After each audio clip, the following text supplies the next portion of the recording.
नमस्कार दोस्तों, मैं सौरभ कुमार रवि अपने channel education with SK Ravi में आप लोगों का स्वागत करता हूं। अगर आप इस चैनल पर नए हैं तो चैनल को सब्सक्राइब करिए और बेल आइकन को ज़रूर प्रेस करिए। ठीक है दोस्तों, मैं जॉब के संबंधित नए जो भी मुझे जानकारी मिलती है उसके विषय में वीडियो बनाता रहता हूं, तो इसलिए आप लोग चैनल को सब्सक्राइब कर लिए तो आपको नई जानकारी, नया अपडेट मिलता रहेगा। दोस्तों, आज मैं बात करूँगा सेंट्रल गवर्नमेंट की जो जॉब रहती है टीचिंग वाली, उससे रिलेटेड KVS, इसे केंद्रीय विद्यालय संगठन के कहा जाता है। इसकी जो जॉब है, अगर आप लोग सेंट्रल की जॉब करना चाहते हैं तो आपके लिए खुशखबरी है। इसका नोटिफिकेशन आप लोग को जल्दी देखने को मिल सकता है, तो आप लोग तैयारी में लग जाइए। ठीक है दोस्तों, इसकी वैकेंसी मतलब जो नोटिफिकेशन है वो पहले ही आ जाना चाहिए था, परंतु नहीं आया, अब आने वाला है। अगस्त या सितंबर तक में इसका नोटिफिकेशन देखने को मिल सकता है दोस्तों। तो इसलिए अगर आप लोग इसके एलिजिबल हैं तो आप लोग तैयारी में लग जाइए। और इसमें क्या रहता है कि सेंट्रल की जॉब रहती है तो इसका सैलरी भी अच्छी रहती है और इसमें सुविधाएँ भी बहुत सारी मिलती है। तो आप लोग अगर जॉब करना चाहते हैं कि मैं सेंट्रल का टीचर बनूँ कुछ भी, तो आप लोग तैयारी में लग जाइए दोस्तों। इसमें अगर जो तीन हम टीचिंग जॉब से रिलेटेड से बात करेंगे, बाकी अदर पोस्ट भी आती हैं, जैसे हॉस्टल वार्डन कई आती हैं सारी पोस्ट, तो हम उसके विषय में चर्चा करेंगे। हम बात करेंगे टीचर से संबंधित जो 3 पोस्ट मेन रहती हैं, जिसमें हमारी आती है TGT, PGT और PRT। तो जो सबसे बड़ी पोस्ट की बात करूँ PGT के, तो इसमें जो देखा जाता है PGT में, तो सब्जेक्ट वाइज इसमें वैकेंसी आती है, जिसमें अधिकतर जो मास्टर्स आपके होते हैं जिस सब्जेक्ट से, तो आप लोग एलिजिबल रहते हैं। इसके साथ ही अगर शैक्षणिक योग्यता की बात की जाए तो इसमें BEd आप लोग किए हैं तो BEd मांगा जाता है। तो इसलिए अगर आप लोग के पास ऐसी योग्यता है तो आप लोग इस फॉर्म को फिल कर सकते हैं। BEd किए हैं प्लस मास्टर किए हैं तो आप लोग इस वैकेंसी में PGT में आप लोग एलिजिबल रहेंगे। इसके साथ साथ जो एज का इसका क्राइटेरिया रहता है, इसका 14 ईयर्स रहता है। तो और अदर कैटेगरीज वाइज इसमें कुछ एज रिलैक्सेशन मिल जाता है, जिसमें महिलाओं को कुछ मिल जाता है, कुछ SC ST OBC को एज रिलैक्सेशन मिल जाता है। इसके साथ ही जो डिसेबिलिटी रहते दिव्यांग लोग, उनको कुछ एज रिलैक्सेशन मिल जाता है। तो अगर आप लोगों के पास मास्टर डिग्री है प्लस आपके पास BEd की डिग्री है तो आप लोग इस पोस्ट के लिए एलिजिबल हैं। इसके बाद दोस्तों मैं बात करता हूँ नेक्स्ट जो इससे छोटी जॉब है जो आती है हमारे TGT में। अगर जो मैं शैक्षणिक योग्यता की बात करूँ दोस्तों, तो इसमें शैक्षणिक योग्यता जो मांगी जाती है DEd हो आपके पास, या फिर DLED हो, या कि BEd हो, या कि BTC, मतलब इसमें रहता है। तो ये शैक्षणिक योग्यता हो गया। उसके साथ साथ आपके पास ग्रेजुएशन भी मांगा जाता है इसमें।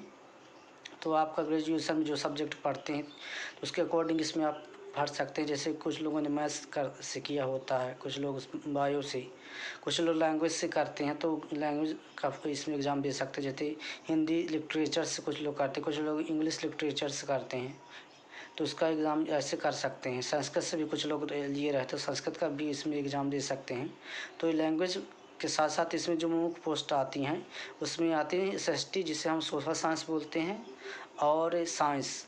तो और एक देखा जाए मैथ्स, मतलब 3 ऐसी पोस्ट आती हैं, सोशल साइंस, मैथ्स और साइंस। 3 ऐसी पोस्ट लैंग्वेज की देखा जाए तो मतलब 3-4 कैटेगरी में इसमें पोस्ट आती हैं। तो जब नोटिफिकेशन आएगा तो कैटेगरी वाइज, पोस्ट वाइज, मतलब सब्जेक्ट वाइज इसमें अलग अलग पोस्ट रहेंगी, कितनी पोस्ट आएंगी। इसके साथ साथ दोस्तों मैं बात करूं इसके एज रिलेक्शन की, तो इसमें भी वही एज मांगा जाता है जो PGT में मांगा जाता है, बस थोड़ा बहुत कम इसमें रहता है। एज रिलेक्शन मिल जाता है कैटेगरी वाइज, जैसे SC ST OBC को अलग मिल जाता है, दिव्यांग लोगों को अलग मिल जाता है। और इसमें जो मुख्य बात है कि इसमें जो सेंट्रल गवर्नमेंट जो कराती है टीचिंग एलिजिबिलिटी टेस्ट, जिसे हम बोलते हैं CTET, सेंट्रल एलिजिबिलिटी टेस्ट, तो इसमें पेपर सेकंड इसमें पास मांगा जाता है। तो अगर आप लोग पेपर सेकंड पास आउट हैं, चाहे SST से हों, चाहे साइंस से हों या मैथ से, तो आप लोग इसके लिए एलिजिबल रहेंगे। तो आप लोग के पास इसमें BEd प्लस DLED ऐसी शैक्षणिक योग्यता होगा या ग्रेजुएशन या शैक्षणिक योग्यता हो। इसके साथ साथ आपके पास पेपर 2 CTET पास मांगा जाता है। इसके साथ अब मैं बात करता हूँ दोस्तों PRT के लिए।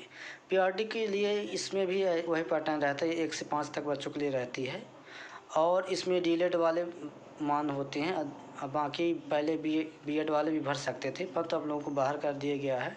और जो एज का क्राइटेरिया रहता है, तो एज का क्राइटेरिया वही रहता है जो इसमें रहता है, पीजीटी में रहता है और टीजीटी में रहता है, ऐसा रहता है। इसमें अलग अलग नहीं रहता कि वही रहता, सेम इसी इसमें थोड़ा बहुत रहता है और एज रिडक्शन भी मिल जाता है। तो इसमें मुख्य रूप से इसमें जैसे टीजीटी में अपन को सेकंड पेपर पास मांगा जाता है, तो इसमें फर्स्ट पेपर से सीटेट का पास मांगा जाता है। तो अगर आप लोग सीटेट का पेपर फर्स्ट पास आउट हैं तो आप लोग इसके लिए एलिजिबल रहेंगे। और इसका पैटर्न भी वही रहता है जो अधिकतर एग्जाम रहता है, लैंग्वेज वाला हिंदी, इंग्लिश, ईबीएस हो गया, पेडागोजी हो गई और लैंग्वेज रहती हैं। स्कूल में आके पैटर्न इसका रहता है। अच्छी पोस्टें भी रहती है दोस्तों। तो अगर आप लोग सेंट्रल गवर्नमेंट के टीचर बनना चाहते हैं तो आप लोग तैयारी में चालू कर दीजिए, क्या कि इसकी वैकेंसी आप लोगों को जल्द ही देखने को मिल सकती है। और नोटिफिकेशन इसका अगस्त या सितंबर में आने वाला है, तो आप लोग तैयारी में लग जाइए।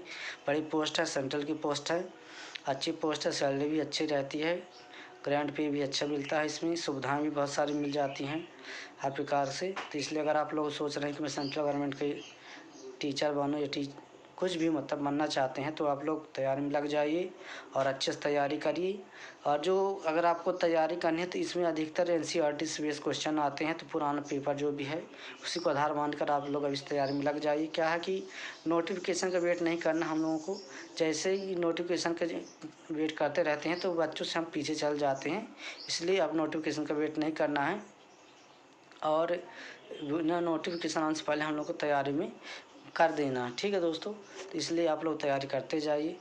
और जैसा भी इसका पूर्ण नोटिफिकेशन आता है, जैसे मैं आप लोगों को बता दूँ कि अगस्त सितंबर में आने वाला है, तो आएगा तो मैं पूरा फुल वीडियो कवर बना दूँगा। अभी मैं आप लोगों को बस यही है कि इसका जो मुझे सुनने में आया है कि इसका नोटिफिकेशन आने वाला है, इसलिए मैं सोचा आप लोगों के बीच अपनी राय रख दूँ, बता दूँ कि आप लोग अगर इसके लिए एलिजिबल हैं, सीटेट पास आउट हैं, तो आप लोग तैयारी में लग जाइए।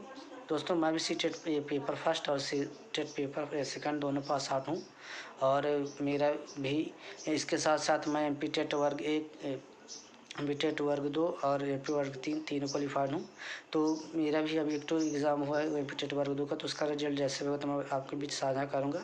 उसके पहले जैसे आप लोग अगर सीटेट पास हैं तो बस आप लोग तैयारी में लग जाइए।